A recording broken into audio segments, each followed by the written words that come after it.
Serial నటి రసజ్ఞ Ritu social media ద్వారా serial ఇండస్ట్రీకి ఇక సెలవు అంటూ ఫ్యాన్స్తో షేర్ చేసుకున్నారు. సీరియల్ ఇండస్ట్రీకి గుడ్ బై చెప్తున్నానని రసజ్ఞ రీతు చెప్పారు కానీ రీజన్ ఏంటో చెప్పలేదు. అయితే రసజ్ఞ రీతు సీరియల్ ఇండస్ట్రీ నుండి తప్పుకోవడానికి కారణం ఏంటో మనం ఇప్పుడు ఈ వీడియోలో తెలుసుకుందాం. రసజ్ఞ రీతు గుప్పడంత మనసు, నా పేరు మీనాక్షి, రాజేశ్వరి విల్లాస్ కాఫీ క్లబ్, రాబోయి చందమామ, మౌన పోరాటం ఇలా చాలా సీరియల్స్లో నటించారు. చాలా సీరియల్స్లో నటించిన రసజ్ఞ రీతు సడన్గా సీరియల్ ఇండస్ట్రీకి గుడ్ బై చెప్పారు. ఇకపై రసజ్ఞ రీతు ఏ సీరియల్లో నటించదు. ఎందుకంటే రసజ్ఞ రీతు అతి త్వరలో పెళ్లి పీటలెక్కబోతున్నారు. రసజ్ఞ త్వరలో పెళ్లి చేసుకోబోతున్నారు. రసజ్ఞకి కాబోయే భర్త పేరు వరుణ్.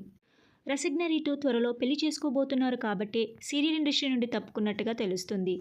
రసజ్ఞ రీతు సీరియల్ ఇండస్ట్రీకి గుడ్ బై చెప్పడంతో చాలామంది serial fans Rasagna Ritu we miss you, అంతేకాకుండా త్వరలో పెళ్లి చేసుకోబోతున్నారు కాబట్టి కంగ్రాచులేషన్స్ అంటూ సోషల్ మీడియా ద్వారా ఫ్యాన్స్ రసజ్ఞ రీతు కామెంట్స్ ద్వారా తెలుపుతున్నారు. రసజ్ఞ రీతుకి కంగ్రాచులేషన్స్ తెలుపుతూ మీరు రసజ్ఞ రీతుని సీరియల్స్లో మిస్ అవుతున్నట్టయితే మీ అభిప్రాయాన్ని కింద కమెంట్ బాక్స్లో కమెంట్ చేయండి. ఈ వీడియో మీకు నచ్చినట్టయితే లైక్ చేసి షేర్ చేయండి. ఇలాంటి మరిన్ని సీరియల్స్ లేటెస్ట్ అప్డేట్ కోసం డ్రీమ్ తెలుగు ఫ్యాక్ట్ ఛానల్ని సబ్స్క్రైబ్ చేసుకొని పక్కనున్న బెల్ ఐకాన్ని యాక్టివేట్ చేయండి. Thank you for watching.